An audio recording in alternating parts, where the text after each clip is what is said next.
Bonjour à tous, je suis youtubeur et j'ai besoin de faire régulièrement des miniatures pour mes vidéos YouTube. Alors voici un exemple de ce à quoi ressemble une miniature. Et vous voyez que j'ai pris plusieurs photos, au moins 2 photos là, plutôt en bonne qualité. C'est pas des screenshots pris à partir d'une vidéo, c'est vraiment des photos. J'en ai au moins 2 et chacune de mes photos de départ qu'on voit ici pèse 4,7 mégas. Or, YouTube exige que la taille soit limitée à 2 mégas. C'est-à-dire que, qu'importe votre composition, la miniature finale ne doit pas dépasser une taille de 2 mégaoctets. Donc voici mon fichier de travail de composition. Moi, je travaille sous GIMP et donc le fichier de travail s'appelle .xcf. Enfin, termine par .xcf et je l'ai appelé miniature.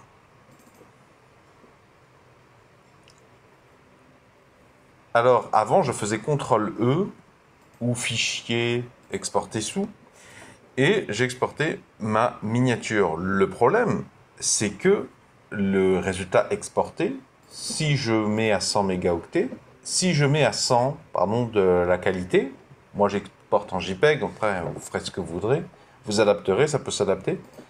Le problème, c'est que déjà je vois pas la taille, là vous voyez, je vois pas la taille, et c'est un peu une tâche très ingrate de vous devoir faire fichier exporter sous et de devoir, voilà, là je vois, j'ai l'information ici, il a fallu que je rappuie sur plusieurs boutons, mon résultat fait plus de 5 mégas, vous voyez, c'est ici, là, 5 mégas. C'est beaucoup trop. Donc j'ai fait une routine qui va s'occuper, une fois que j'ai terminé de travailler dans mon fichier .xcf, il va s'occuper de vérifier que ça ne dépasse pas 2 mégaoctets, le résultat final. Et si ça dépasse 2 mégaoctets, il va s'occuper de lui-même de réduire un petit peu la qualité de l'exportation jusqu'à cette valeur seuil. Donc je vous montre, on va voir 3 exemples, je pense. Le script, c'est celui-ci, GIMP miniature auto taille. Vous pouvez le télécharger librement dans la description sur la vidéo. Je mettrai des Google Drive, des liens Google Drive. Donc quand vous allez le télécharger, le fichier en question SH, il va certainement, je pense, atterrir dans votre fichier de téléchargement. Donc vous prenez ce fichier de téléchargement et vous le collez dans le répertoire de travail. C'est-à-dire le dossier dans lequel vous travaillez la miniature, dossier qui est lui-même contenu dans le dossier du sujet de la vidéo.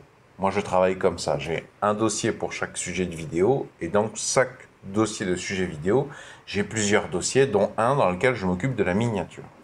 Donc, c'est tout simple. Admettons que vous avez composé votre image.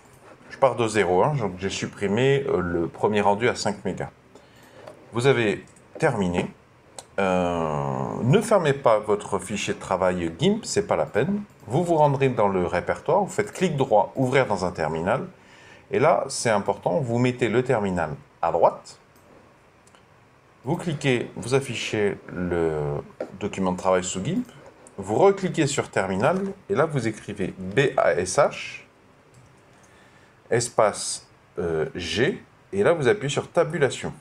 Et il complète tout seul, puisque c'est le seul fichier qui commence par G dans le répertoire en question. Alors j'insiste, il faut le mettre à droite, puisque le script va commencer par, si vous voulez, entre guillemets, aller dans la fenêtre de GIMP, et pour ça j'utilise quelque chose d'assez rudimentaire, mais qui fonctionne, il va cliquer à gauche, vous voyez. Donc il ne faut pas laisser votre terminal à gauche, parce que sinon il va cliquer sur le terminal, il ne pourra pas travailler. Donc je lance l'exécution en tapant sur la touche Entrée de mon clavier.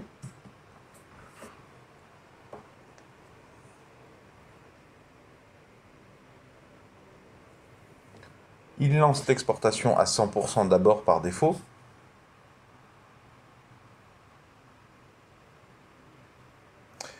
Et il ne s'arrête que quand il est passé en dessous des 2 mégas. Et pour nous le faire savoir, il ouvre le résultat dans un visionneur d'images. Donc là, vous voyez, il réexporte à chaque fois en diminuant de 1 la qualité du résultat final. Donc c'est pour gagner du temps, parce qu'avant je faisais ça à la main. C'est quand même un travail particulièrement ingrat et inintéressant. Donc vous voyez ici la qualité là, qui diminue. Pas la qualité de la taille, pardon. Vous voyez, 2,5. Qui va redescendre jusqu'en dessous de 2.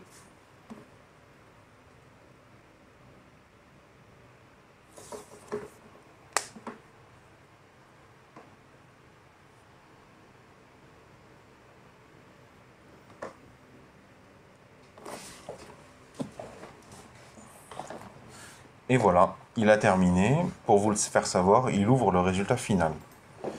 Donc le résultat final fait 2 mégas. Alors ça c'est un arrondi, il doit être à 1,9 quelque chose. Je vais vous montrer les autres exemples. Donc après, il vous appartient de faire un CTRL-S et un CTRL-Q pour quitter, ou de modifier si vous préférez autre chose. Exemple 2, donc pareil, j'ai 2 photos de poussettes qui sont des photos de bonne qualité.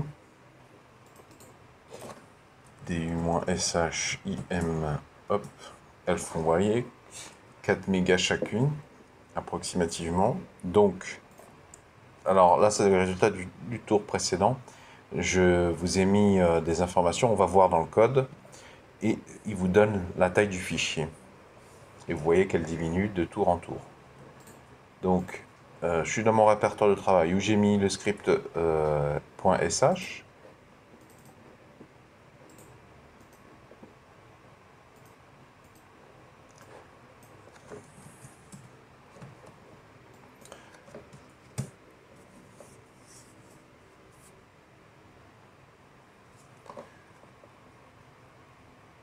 Donc là, il exporte à 100%.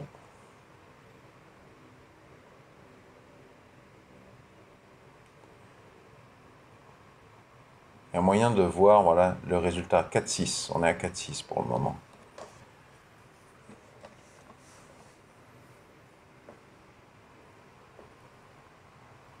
« 3,6. On s'approche doucement. Voilà, il descend 98. 2,9. Alors bien sûr, vous pourrez raccourcir les durées entre chaque étape. Ça dépendra des machines de chacun, des performances de chacun, de la lourdeur des rushs de travaux.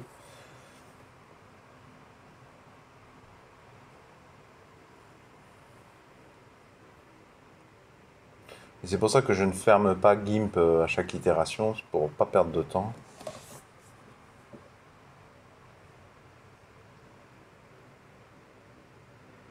Et voilà, donc dernière étape, il m'affiche une fois qu'il a atteint les 2 Go.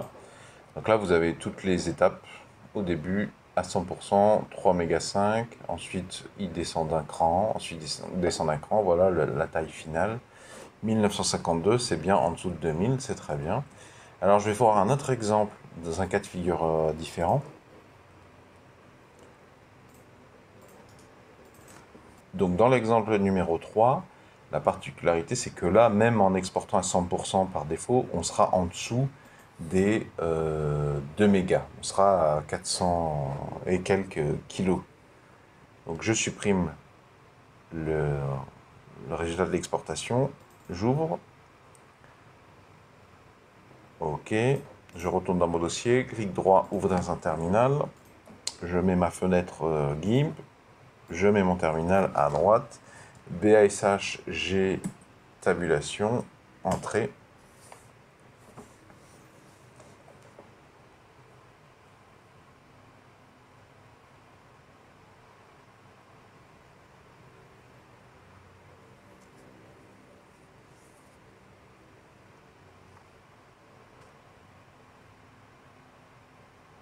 Et voilà, là, il n'y a pas eu de réexportation parce que dès le départ, dès le premier tour, il n'a même pas eu le temps de me dire combien ça pesait. Voilà, on était très en dessous des 2000 kilos, donc des 2 mégas. Et donc, il n'y a pas de raison de relancer l'itération. Et donc, c'est réglé. Maintenant, je vais commenter, expliquer un petit peu le code du script GIMP miniature autotaille de giga.sh. Donc, la première ligne, c'est une obligation pour signaler à l'ordinateur que ceci est un fichier qui contient des instructions, enfin, c'est un script bash. Deuxième et troisième ligne, c'est des informations contextuelles. J'utilise une routine pour créer mes nouveaux scripts dans laquelle je mets automatiquement ces 3 lignes. Si ça vous intéresse, je vous mets l'épisode dans la description sous la vidéo. Ça me fait gagner énormément de temps.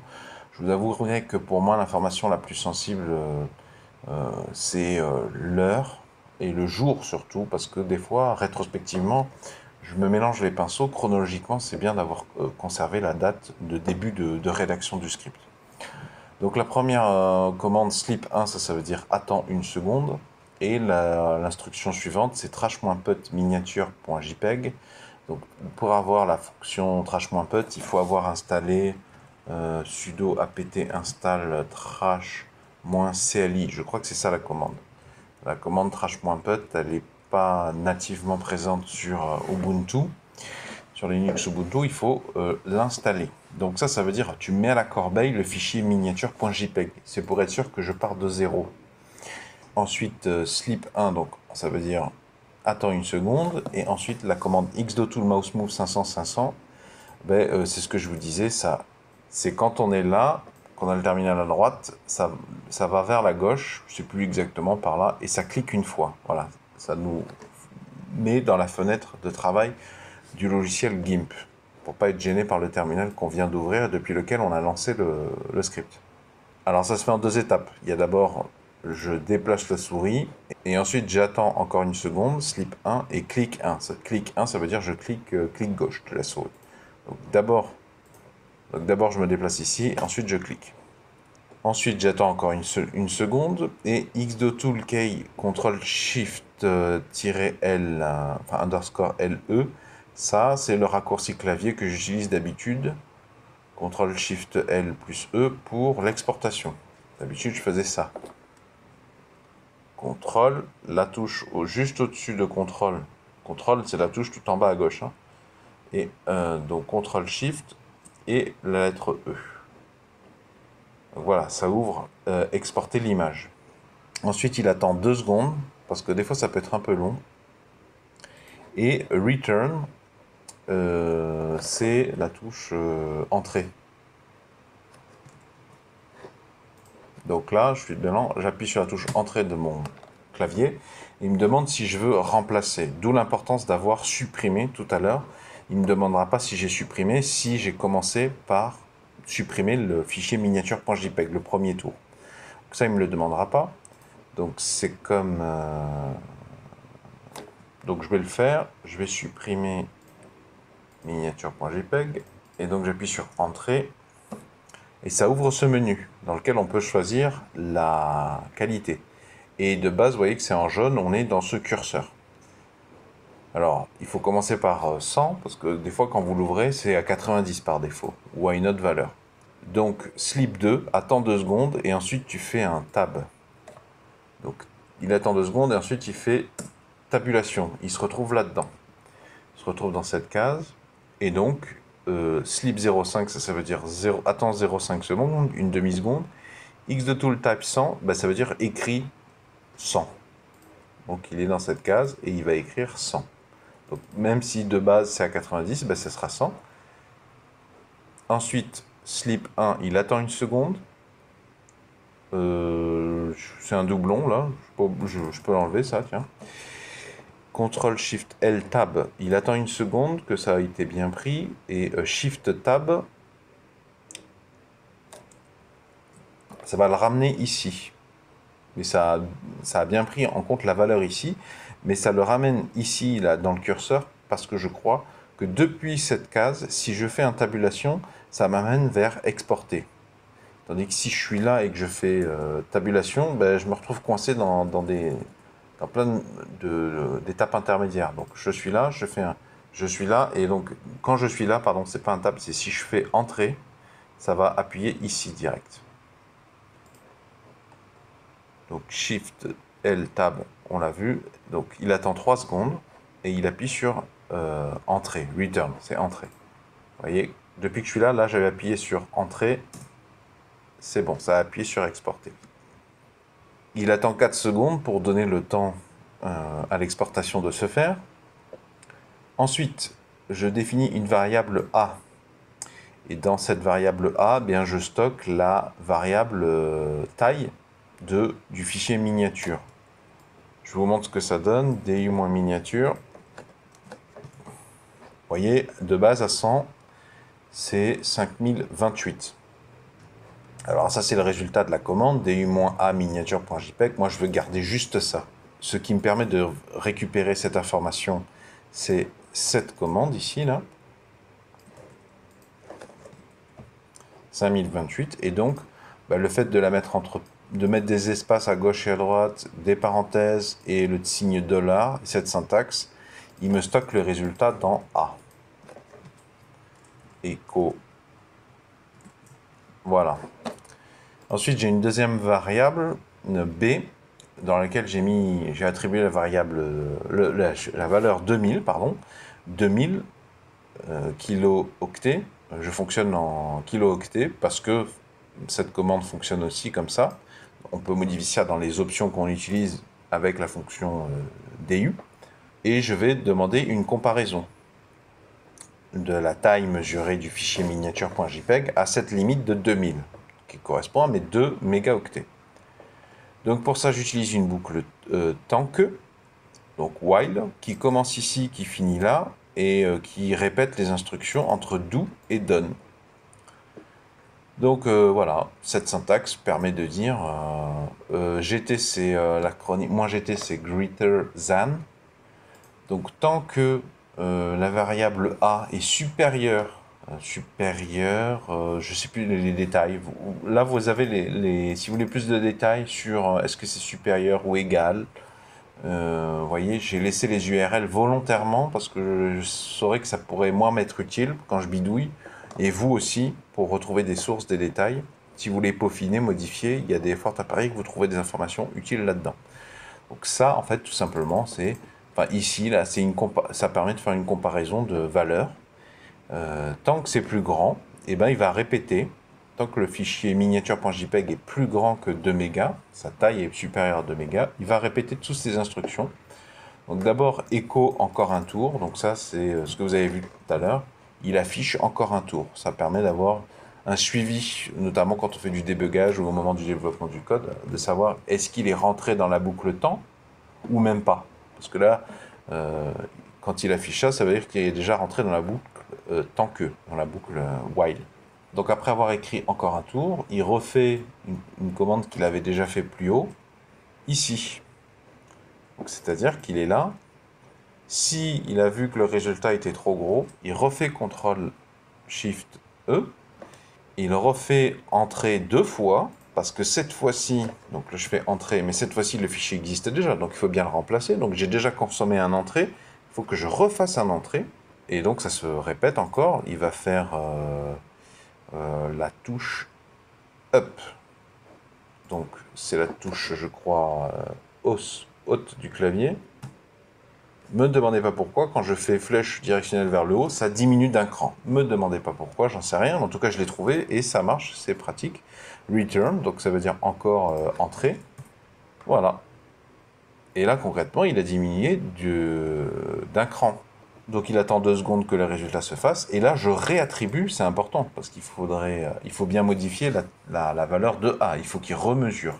Donc c'est exactement la même commande que en haut. Mais il faut la répéter pour qu'il prenne en compte le changement de la taille du fichier. Sinon, il tournerait une infinité de fois.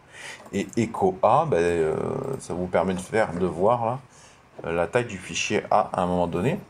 C'est important de l'afficher, notamment quand vous faites du débugage, de voir s'il y a bien eu une modification de la taille du fichier, que cette modification a bien été constatée par le script via le stockage de la taille, de l'information de taille du fichier de sortie dans la variable A.